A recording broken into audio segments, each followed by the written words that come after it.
and to work in a conducive environment between you and your boss. And for the first timers, thank you once again for your feedback and liking my channel and also commenting back. So first thing I want to start is climate change. Climate change, yeah. Please, if you're sick or maybe you have pressure or any other disease, I would encourage you not to come to work in any Gulf country, because the condition here, most of the time we work on summer season is the longest, and it's at times it gets so hot. The climate can reach up to 52 to 62 degrees. Yeah, so it gets hot. Like now the AC is on and you can see the AC back at my background, but it's still hot. So I would recommend, if you have any health issue, please don't come. Please don't come, because it will make it worse. And that's why you see people come. Some do make it, some don't even make it. Or even you can come with in good condition, and then you later find yourself there you have some disease because of the climate change. Because in our country we are used to the tropical weather, it changes by itself as hours goes by, but here it is constant. It is constant. If it is hot, it is hot. It doesn't change. It doesn't change. Even at night is extremely hot. So for me, I would advise someone, if you have any medical condition, please don't come, especially if you have diabetic, you have blood pressure, maybe you have ever done a surgery, please don't come. Because even the working condition itself, you have to work non-stop, and maybe you shall be lifting things, hard things, maybe you take from up, from down, taking from up, things like that, or removing from up, taking down, going up, coming down, lifting heavy things. It's not advisable. Number two, communication. Yeah, the first time I came here, I had I was in terms of speaking, we could not connect because I didn't understand any word in Arabic. So most of the time when you go to the house, when you're being taken to the house, you may find a family, they don't know how to speak English, and if they speak English is not a better English, but you'll still understand bit by bit. And then you find, even if they know how to speak English, they love using their language, the Arabic. So they will start explaining everything in Arabic, telling you bring this, bring that, go there, and you don't even know what they're saying. They can be even asking, like here, when you're told to bring plastic bag, you know, karatasi tu ya kawaida, hizi tu za kuweka, hizi za supermarket, hizi zilibaniwa, huku inaitwa kiss. Sasa mtu akikwambia tali Mariam jibi kiss, utashangaa, kiss? Hata mimi niliambiwa kiss, madam akaniambia la not kiss, kiss, a plastic bag, this is called kiss. Haya, unambo jibi milaga utashindoni. Milaga ni nini hiyo? Milaga ni spoon, unaona? Jibi hadha gither, mimi ndafikiri si ni gither ya kwetu, sijui hiyo ni sufuria, unaona? By the time you get to understand, it will take time. And they also don't know how to request things in a soft tone. Like us, we are disciplined, and that's how we are brought up, asking things polite way. Here they don't ask anything in polite way. Even the small kids, they will be like requesting, and it is a demand, yeah, with a big tone, and that's how they are. So with time, everything takes time. You don't come just in one day and you adjust, and no, it takes time. That's why we are told to have the perseverance heart and be humble. Number 3, working hours. Working hours, Working hours depend on what time you wake up and what time you're going to sleep. It depends with the house. If the house has babies, maybe you can wake up early, because the babies sometimes they do wake up early, sometimes they wake up late. But for you, you have to wake up early in order to organize yourself and work yourself and have time to rest. And after when you have finished working, maybe the kids will wake up and start demanding breakfast.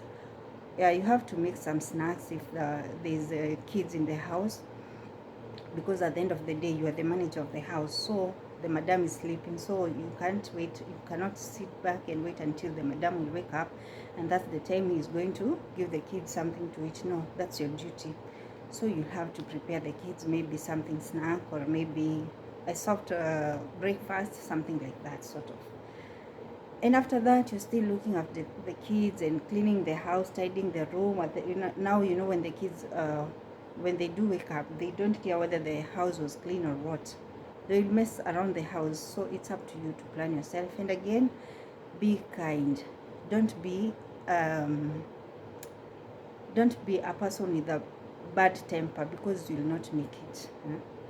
Because this work, it's an everyday job.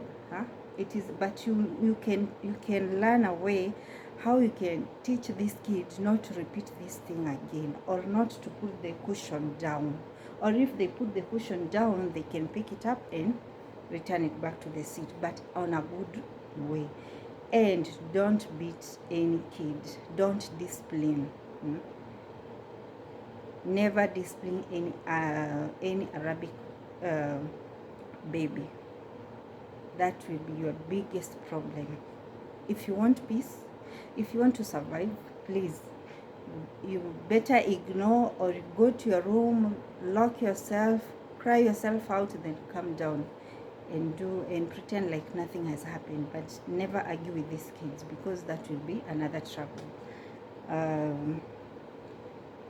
At the same time, for the working hours, it depends with what time you wake up and what time you're going to sleep, depending on the house, because each and every house has its own setup and its own rules.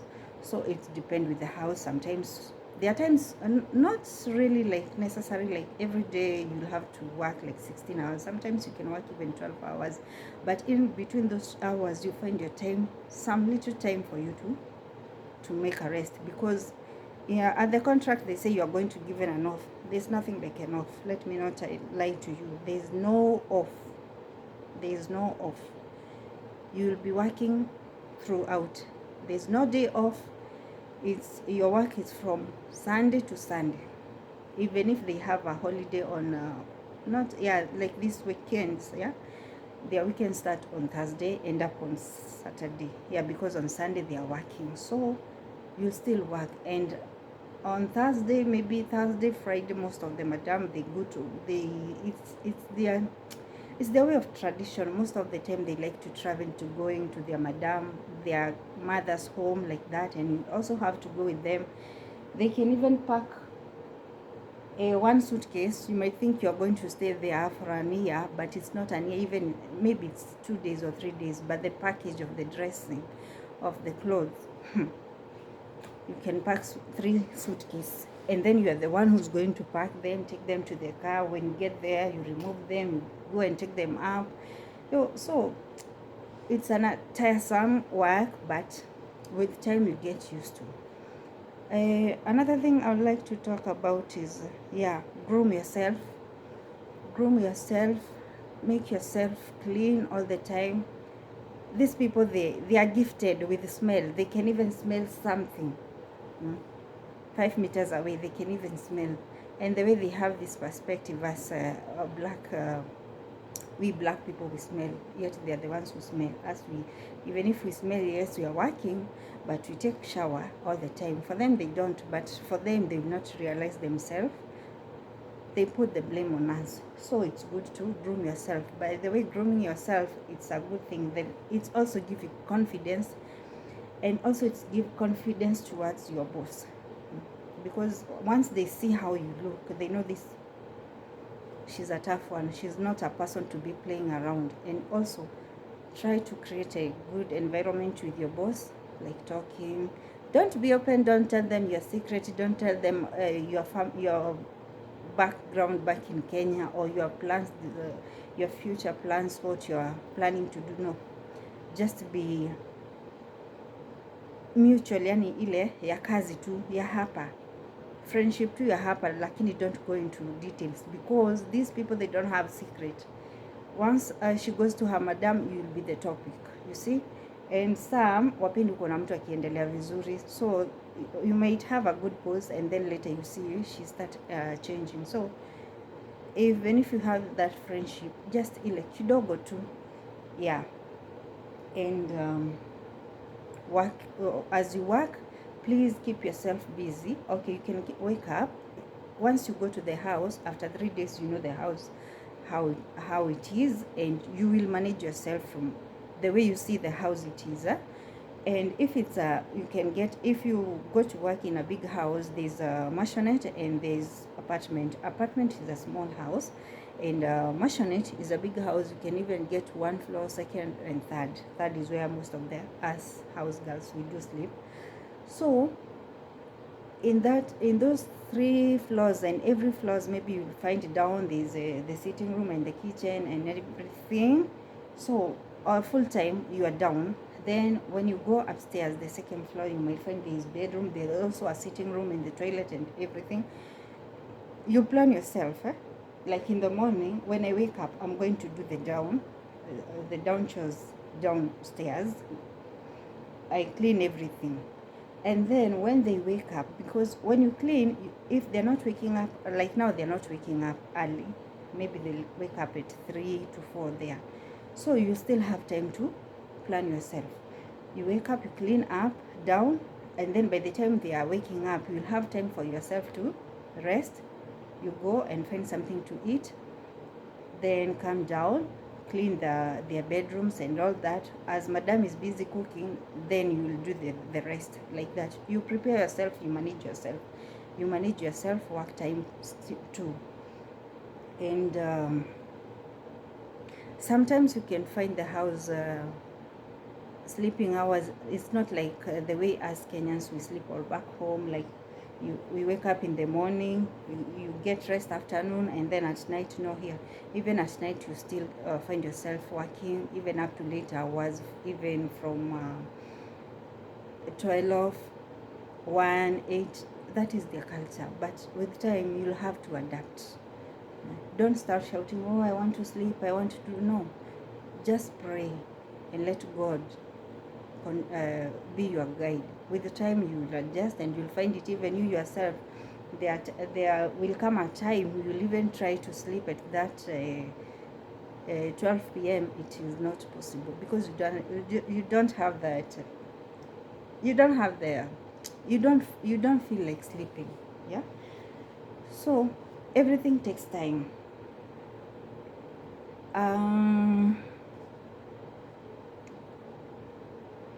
Attitude, please. Attitude, yeah. For attitude, I would say attitude plays a big role between you and the madam and the kids. Try as much as possible to be humble and to be yourself.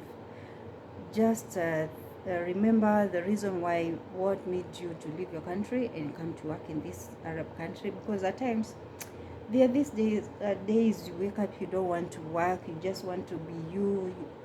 There are times you wake up, you're joyful. There are times you wake up, you have the energy. And also the madam sometimes wake up like that. She has the energy. Today she doesn't want to wake up. She doesn't want to cook. A day she will wake up, she's nagging. There's nothing good. She's screaming, shouting, the kids. With your attitude, it matters a lot. So you will manage yourself, and please be at your best. Don't take control or start to demand what you want, or how do I keep it?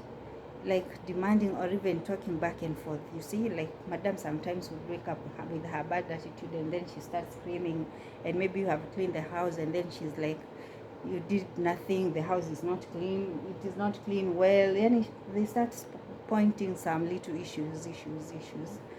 At that time, please don't talk back. Just keep quiet. Let her talk. After she finished, just tell her, okay, madam, I will do it after I rest. Just find a better way to talk to your madam, but don't speak in a louder tone as she's speaking, because at that time you are triggering her mind to do something worse. And you know the bad thing with these people, especially the women, they are the ones that control their husband. It's not the husband that controls them, it is the wife that controls the husband.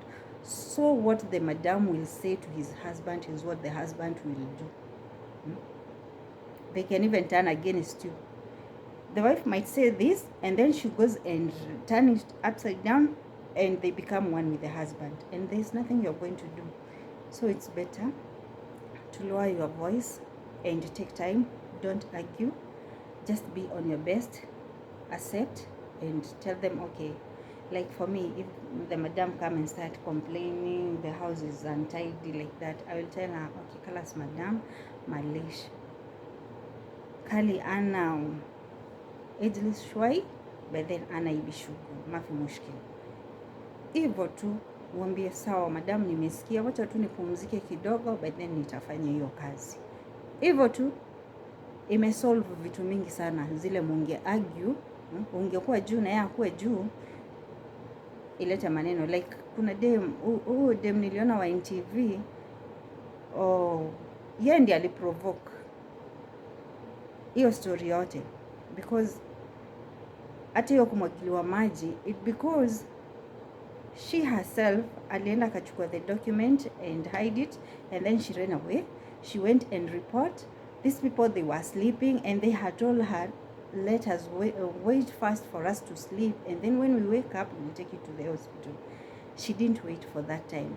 For her, she decided to go and take her documents, her papers, run outside, look for the nearest police station, go and report, and then they were being called while the house girl is outside without their knowledge, and then they are being asked, why are you not taking the girl to the hospital?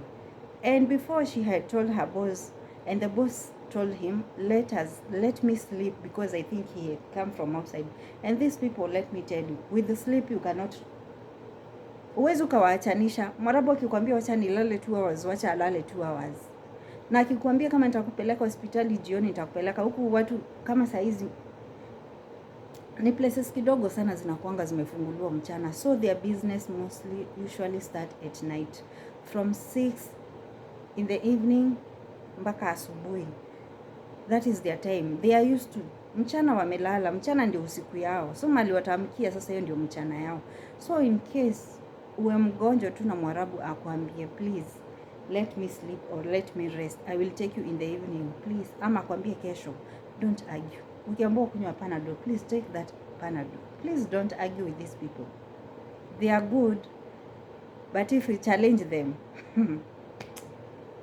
Mungu, nimeng'olewa meno mara 2 na nimepeleka na madamu wangu,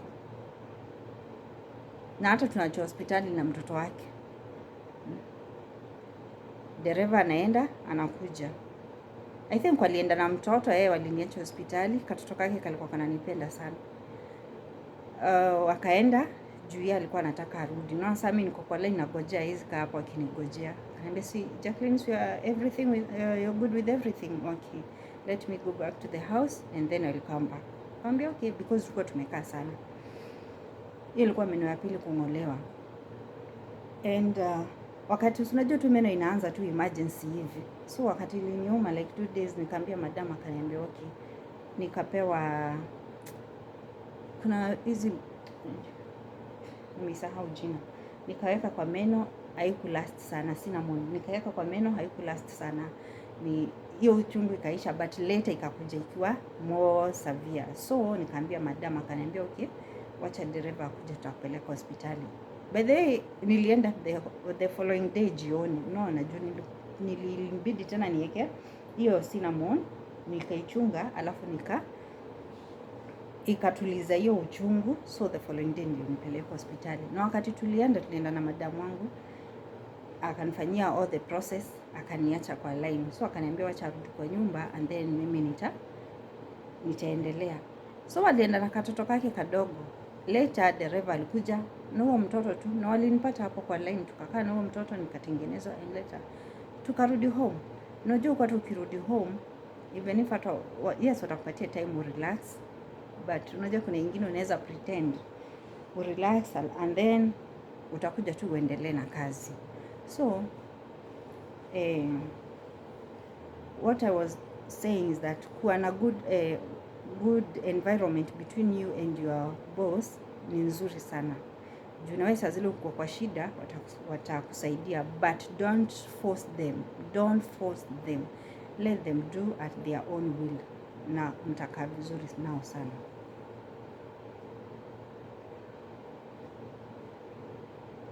Eating, it depends with the house. Like when you wake up in the morning and they are all asleep, you don't expect it until when madam wake up, that's the time now you want to sit down and eat. No, you, as soon as you finish working, you plan yourself. Now you know I will want to take breakfast. Okay, I have seen how these people eat their breakfast. Maybe kuna kubus, maybe kuna strong tea, maybe kuna chai. Kama kupeagi chai, saa hizo wamelala, kunywa kamaziwa. Kunywa kamaziwa kakiwa tu dry, and then pika ka strong tea kako, kula na kubus. Ikifika saa 7 wajaamka, angalia kwa fridge if there's something eatable. My dear, go to the fridge, find something to eat or make something for yourself. Usiseme eti huku sasa nikikula mara moja nitakula mpaka kesho. You know, Mwarabu ni fani. Hajui kuambia mtu, hajui kuangalia tumbo ya mtu, anaangalianga tumbo yake. Siku za kwanza tu ndio atakubembeleza. Ukishakuwa used to them, they don't. It is up to you. And maybe sasa hiyo jioni yeye mwenyewe na make supper. Sasa hiyo ndio atakuwekea chakula yako hapo, akibeba ya familia yake waende wakule. But plan yourself. Try to find something eatable. Usijieke na njaa. Ati juu atapika saa 12. Before saa 12 kula. Juu hata yeye mali atamkia, akikumaliza tu kunywa kahawa yake, hawatokangi jikoni. Kazi yake ni jikoni na choo, that's their life. So pia wewe find something to eat. Wacha kushinda kusema atupe yangu chakula, sijui tunafungiwa, sijui nakula kubus. Tafuta kitu ingine, kuna laban, kuna tumatunda. Usitukulia hapo, beba kwa room yako. Sasa zile umerelax, unaweka mahali pako. Yeah, and you eat and life go on and move on. No off days. Yeah. Most of the agency they'll tell you, oh, sijui nini mnapumzika, there is off day, sijui nini. My dear, it's a lie. No off day. Off day, it is you when you plan your work. When you plan your work, you'll find time for you to rest. At least hata kama ni 1 hour, hata kama utarudi usingizi, at least your body sometimes needs some rest. So you plan yourself, you plan your work, and no off day. It's a daily routine. Okay? And maybe weekends utapata mnaenda kwa mama zao. Yeah. Na kama mtaenda kwa mama yao, kuna kuaga na places za kupeleka watoto usiku kwenda hizi kama jumping castle hizo, mtaenda nao watoto. So that's their routine.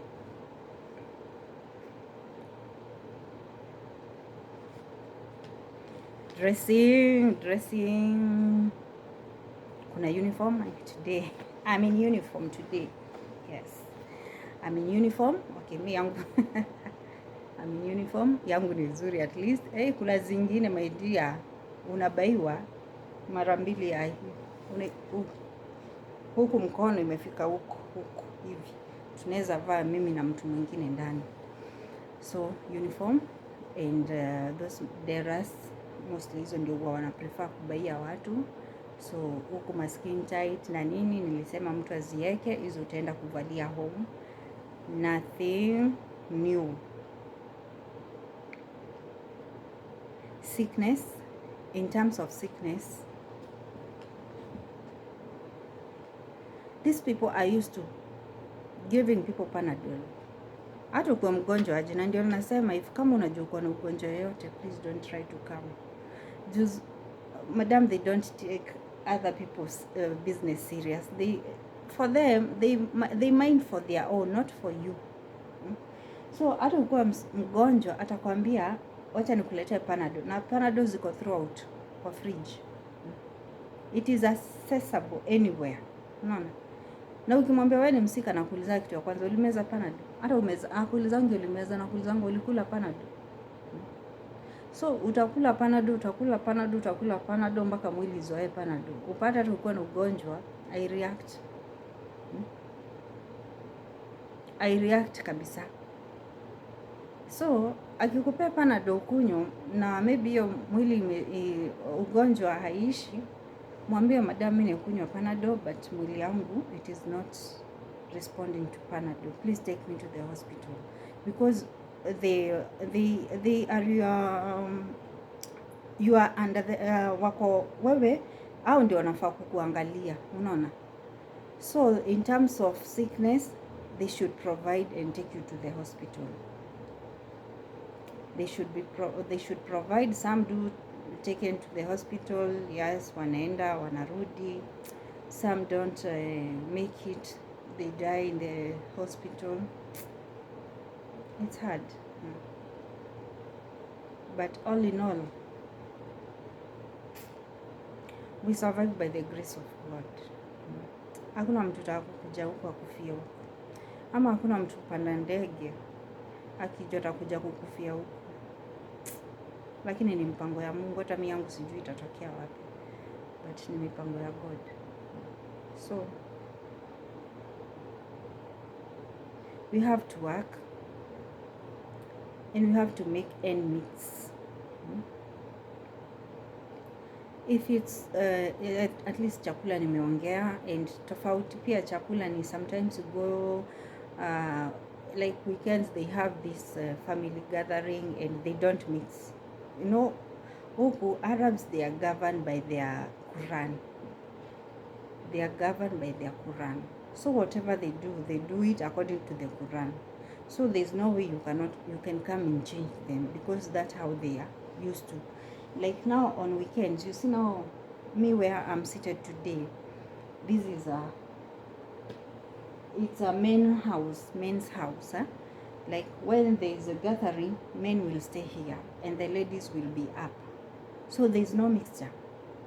If they need something, there's the sons to this my boss, they are the ones who will go up and ask something and then later request, and the door is not open. They just say something when the door is closed, but they are being listened. And then if they need something, because they are also some maybe cousins, they it's not good for them to see.